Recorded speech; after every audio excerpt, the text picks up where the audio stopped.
Far From Heaven from 2002, directed by Todd Haynes, starring Julianne Moore, Dennis Quaid, a whole bunch of other people, score by Elmer Bernstein. So this score, and why I have this at number one, or really why I have it on the list, is to me, this score is all about mood. So to recap, my first was score, sense of place, then score, sense of tone. This is sense of mood for me. And I think if you watch the movie, and maybe I should kind of give a quick log line for people who haven't watched it. It's basically in 1950s Connecticut, a flustered housewife faces a marital crisis and mounting racial tensions in the outside world. But I won't give away too much for people who haven't watched the movie, because people should watch this movie. Definitely, It's yeah, brilliant. It is. But I think why I call out mood here is because this score is trying to do this heavy lifting job of kind of representing these ironic themes that are playing across the entire movie, where on one hand, you have this really immaculate Connecticut, beautiful, set in the fall place where everything is seemingly perfect on the outside.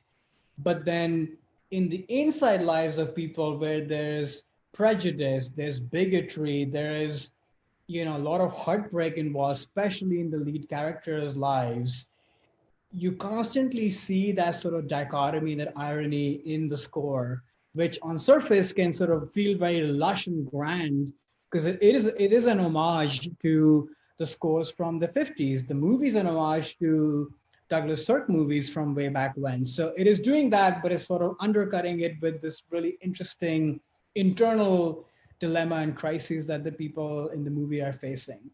On the same level, this sort of dichotomy and irony between love that can sometimes come with judgment, or another ironic kind of note is betrayal can come with sense of pleasure and mystery, because one of the lead characters has a whole secret life. That's Dennis Quaid in the movie.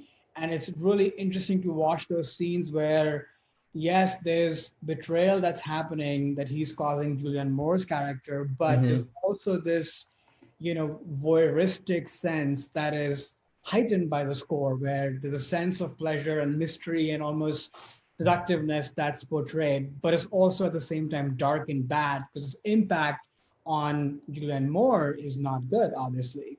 So yeah, I don't know. I go back to the score when I want this sense of mood from a movie, but also in my life. It's beautifully done. In general, you can listen to it, whenever.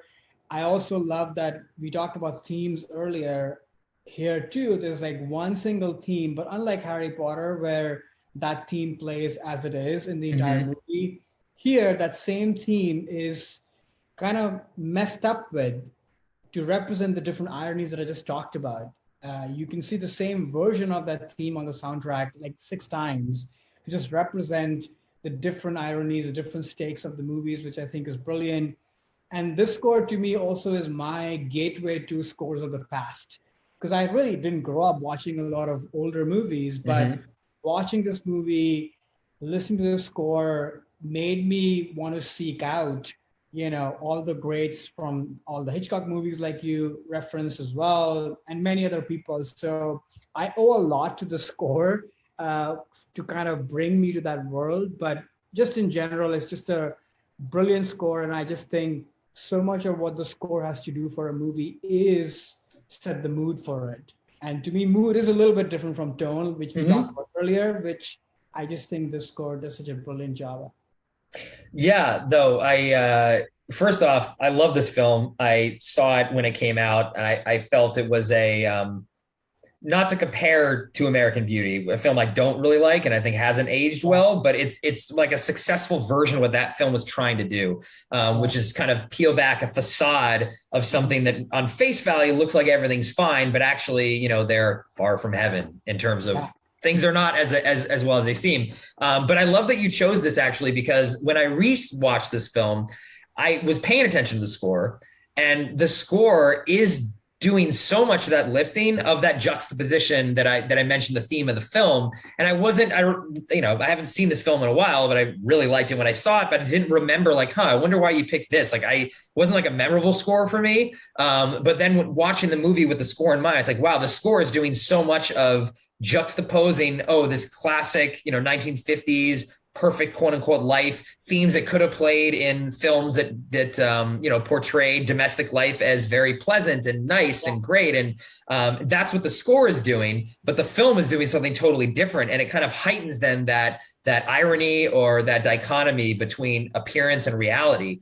The score is doing that so brilliantly. So now I was like, okay, now I can really see why, not only why the score is brilliant. And I think this might've been Elmore Bernstein's last score before he died, who's, Great Escape, Magnificent Seven. I mean, he's done some of the best movie scores of all time. And I think it's interesting that Todd Haynes, who's the director of this film, chose him to do this. And I think it's because he wanted a classic Hollywood composer that could deliver a classic 50s score juxtaposed to these themes that obviously were going on in the 50s. I mean, all this stuff was going on back then. It just wasn't reflected in media. And I think that's what Todd Haynes was trying to do. But again, I almost saw this movie in a new way, having paid more attention to the music and really appreciate not only the soundtrack being brilliant, but the film too. The performances from Dennis Quaid and Julianne Moore. And this movie is just fantastic. Definitely my favorite Todd Haynes film. I love it. So it's my yearly movie. There's some movies that I watch every year. This is on the list for sure. Because we talk a lot about mise en scène, right? Like this is another movie which every department is just like firing on all cylinders, which is amazing. But I'm so happy to hear you love the movie and you like the score as well. Yeah. I mean, again, this. Thanks for putting this on the list, because I remembered liking the movie, but I wasn't really paying attention to exactly what Elmer was doing. And now I'm like, wow, like this score really is a lot of part of that. Like you said, mise en scène of every department kind of hitting on that theme, that one unified theme. Yeah. But a score is such an important part of a film that I just had newfound respect for what he was able to do with this film. Yeah. Hey there, it's Alex. If you like the review and discussion Karan and I just had, make sure you subscribe to our channel, Movies That Shaped Us, to get full episodes. Every other Wednesday, Karan and I cover a topic around important people, places, events, and moments in our lives, and then explore it through 3 of our favorite movies. Subscribe right now, or follow our podcast on Spotify or Apple Podcasts via the link in the description below. Hope you join us for the journey.